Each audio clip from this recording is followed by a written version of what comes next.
Kyle, just what'd you think of what Shane was able to do today? How impressed were you? It was so fun to watch from my view. You know, it was when he got to my back bumper, I felt like I pieced together a really good section, and I was like, I thought for sure I'd look in the mirror and I was gonna be like 2 car lengths or something in front of it. And he was glued to my back bumper. I was like, holy, this guy is flying. So he was able to get by me, and then I got to watch the show. I kind of followed him through and the moves he was making.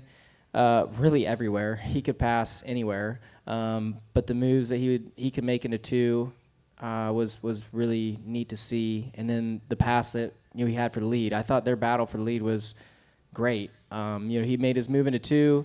Justin was able to get a good exit and squeeze inside him. I was like, man, he's going to be able to fight him off here for a little bit longer. And he just made a super aggressive lane change back to his right side. It was sick. It was awesome. So he put on a show, and it was cool to see. And I think when a guy like that can come in and kick your ass at your own game, it shows that we all have room to improve. And I'm curious what he thinks about us. He obviously passed a lot of us, so I'm curious if he thinks we all suck or if we could actually like compete. If we weren't really that bad, but we come from a different background than him. But it was great to see, and I hope the fans enjoyed it.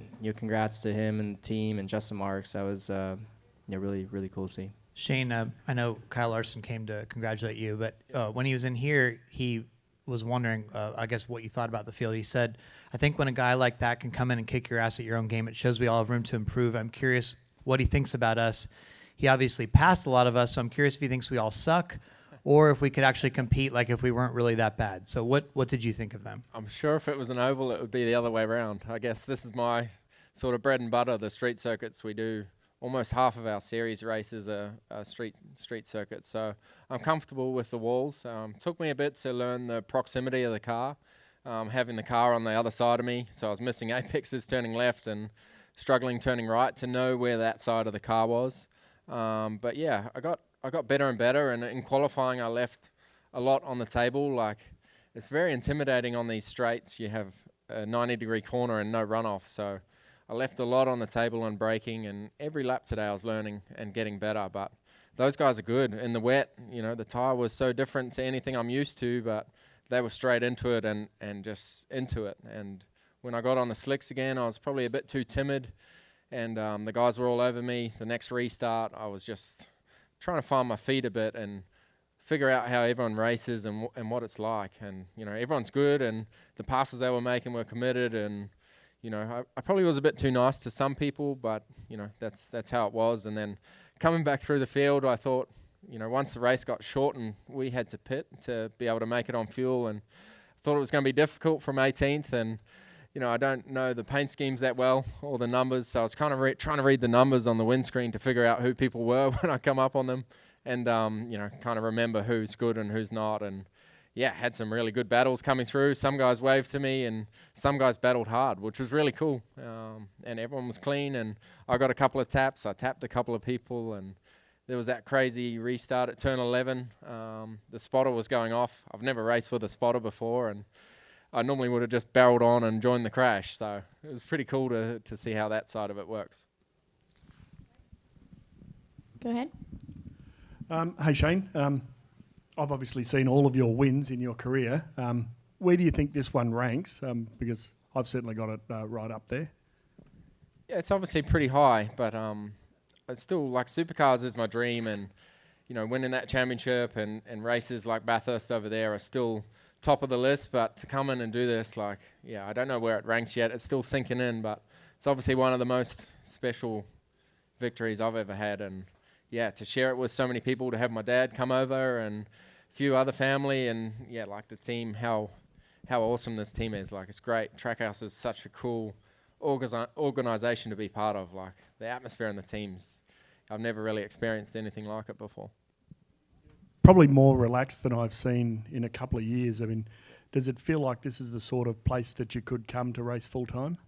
I miss racing in the States. I've done Daytona 4 or 5 times now, and just the way the American people are and how they go racing, it's so much more enjoyable. And even doing the media stuff, which I hate, like everyone here is really nice. They ask good questions, and and they're respectful, and it goes both ways. So yeah, everyone here has made me feel comfortable, and it's so enjoyable the way the races are run. Like the qualifying at Nashville, I couldn't believe how relaxed everyone was. But then it was like a switch. The intensity turns on, and away it goes. So yeah, I'm committed next year to supercars. I still love supercars and hope it goes well there. But in 25, who knows? All right, Jeff, did you have a question? Or Jordan, sorry, go ahead. Jordan Bianchi with The Athletic. You thought you had a motor problem there, or were you just being a little paranoid and hearing things? Yeah, I got close to the fence, and it echoes funny off the fence sometimes, and I thought it sounded a bit funny, and I looked at the lap times. We went from doing high 29s to 31s on that last restart, and I wasn't really pulling away that much where I felt like I was trying. So, and then the water pressure, I don't really understand Imperial that much, so the settings are a little bit different to me, so I started stressing when they change color, but that's normal under yellow and under green and stuff. And I had put the radiator fans on for when I was in traffic, and it just got too cold when I was out front, so that was my bad. And yeah, I need to be able to switch or get them to change the dash to Celsius. Yeah.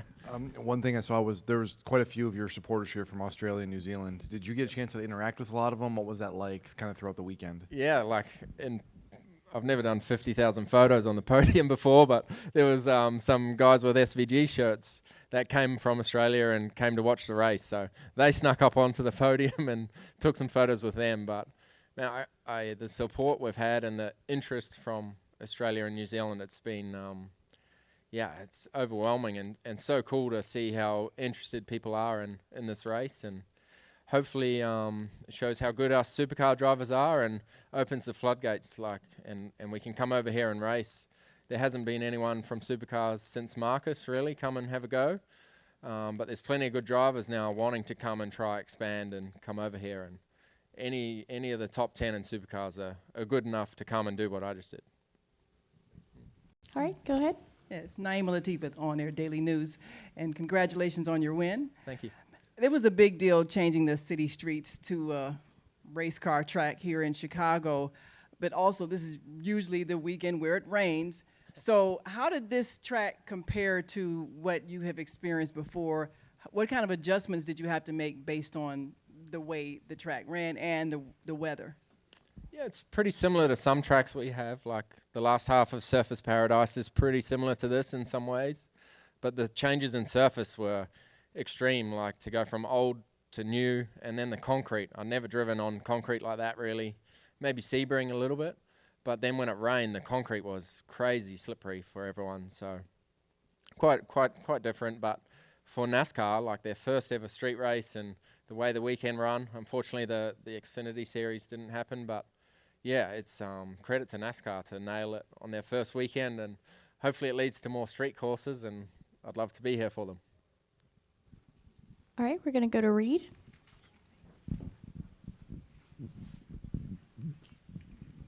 Reed Spencer with the NASCAR Wire Service. You alluded to this earlier, but in V8 Supercars, you sit on the right shift with your left, and here you've got the exact opposite and pedals in different positions, that sort of thing. How long did it take you to adjust to that, and how did you prevent the muscle memory from kicking in at any point during the race? Yeah, I guess that's something I've been quite diverse in the last few years. So my rally car last year was left-hand drive and changed gears with the right hand. So fairly similar, but it's been a long time since I've driven anything without a flat shift. So learning the technique and timing, how to change gears quick. I was a bit slow on the straights yesterday, and I think I got a bit better today, but a little bit different. But I got comfortable. Like the team really helped me to get comfortable. We ran out of adjustment a little bit to get the brake pedal in the spot that I liked. I couldn't get it far enough to the right, but otherwise I was very comfortable in the car. And yeah, the most difficult thing on a street track was the car on the other side, having that 1.5 meters of metal on that side instead of the left. It just took a little bit, and I probably left a bit on the table with that. All right, we'll go to Chris and then Jonathan. Go ahead, Chris. Hey, I'm Chris Weaver with WGHP, the Fox affiliate down in High Point, North Carolina. When did you know toward the end of that race that you could win the race? And then talk me through that battle with Justin Haley at the end where y'all went back and forth into turn about 4, 5, 6. Yeah, when I started catching him, I actually put a move on him into 7 right when the yellow come out. So that's when I thought I knew would be okay because he didn't defend as hard as I thought. But yeah, after that restart, it was a good battle. And out of turn 2, I probably could have shut him down more aggressively, but I didn't have the mirror set up good enough on that side and let him get through. But I saw when I was catching him, he was a little bit weak into the turn 4 braking. So I just let him have it and then crossed to the inside. But that was probably one of my car's strengths was braking there. But yeah, he was awesome to race against, and the guys told me he'd probably be aggressive at the restarts. I don't think he's locked into the chase, they said. So yeah, I tried to get as good of a jump out of the last corner to make a gap into turn 1. All right. We'll go to Jonathan, Daniel, and then end with Lee. Go ahead. Jonathan Fiel, the racing experts, right over here, Shane. So I'm just curious, Marcus Ambrose, of course, a lot of experience in NASCAR. Did you talk with him at all before this race? Yeah, and he was amazing. How open he was. It's probably himself and Owen Kelly. Also, Boris said a little bit. They were so open about how to fit in, really, and what to expect, how the guys are going to race. And Marcus was awesome. So, can't thank him enough. And every little bit of preparation, it all helped, all that advice. So, yeah, it was really cool. And, yeah. Yeah, and what piece of advice that he gave you, what came into play during the race today that you really noticed? Yeah, don't talk about understeer and oversteer. No one knows what that is here. It's all loose and tight and stuff like that. So I had to change my terminology a bit. Darian's good old boy, have to use those words. And it was cool, like you hear that stuff. Everyone talk about it on the radio, and it's quite different way of working and describing the car and the way the pit stops work, the spotters, like it's a completely different world to me. So yeah, all that little stuff added up. All right, Daniel, go ahead. All right, Daniel McFadden, FrenchRich.com. Kyle Busch was in here earlier, and he said it was his assessment that because of your experience with V8 supercars, that you have 4 to 8 years on the full-time Cup guys when it comes to driving this next-gen car because of their similarities. So just based off like a week of driving this car, do you think that's anywhere close to a accurate assessment? I don't really know the answer, but definitely a street circuit I'm more comfortable in, and I come back next year, a lot of those guys will be quicker, but the way the car achieves its speed is very different with the aero under the floor rather than over the top with the spoilers and wings like we have. So yeah, riding on the bump stops here, it was crazy like how bumpy this track was, but it's so powerful, the underfloor, that they do everything they can to activate it. So you can see everyone just hitting the bumps and riding so hard. Whereas we in Australia run so high and soft to try and make the car compliant. So very different philosophy. And then of course the rear diff, we have a lock diff, and this car has, an open one, and it just turns so much better than what we have. So yeah, huge differences in cars, but I think the street races, the more they do here, the better they'll get. You could see guys leaving a lot on the table on corner exits to the wall where I wasn't afraid of getting close, yeah. All right, go ahead, Lee. Lee Spencer, Catchfence. I'm just kind of curious. There are a lot of people from your country in Australia that come over here to watch dirt racing. Yeah. But, it's been more than a decade since Ambrose won in NASCAR. What kind of impact will having guys like you, Jenson Button, Kimi Räikkönen, have on our sport of bringing people without, outside eyeballs onto stock car racing?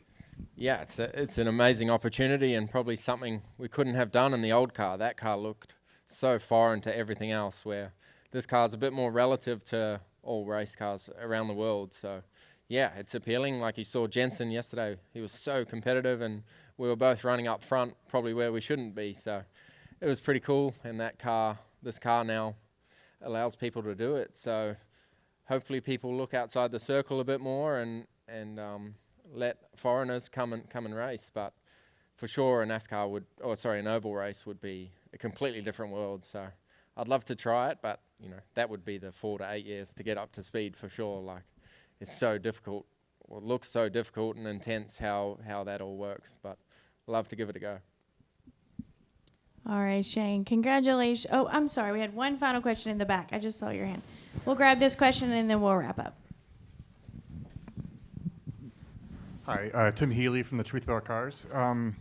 Obviously, you've got a lot of street race experience, but as this particular track, as you got more and more familiar with it as the day went along, what sections did you really love, really like, and what sections were you like, oh, I don't really like this. This kind of sucks, Probably from turn 6 onwards, and then you got to the tight, twisty, technical stuff, and I could see yesterday the first, I was 4/10 down on Denny up to that turn 6, and then the rest of the lap I was very strong. So, yeah, I was quite confident through there with how close you had to be to the walls. And then, yeah, overnight I really had to work on the first half of the track. So I think I got better at that today. But, yeah, there's no bad parts of the track. That's all just character and how it is. But definitely the last half of the lap, it was really cool to hustle the thing through there.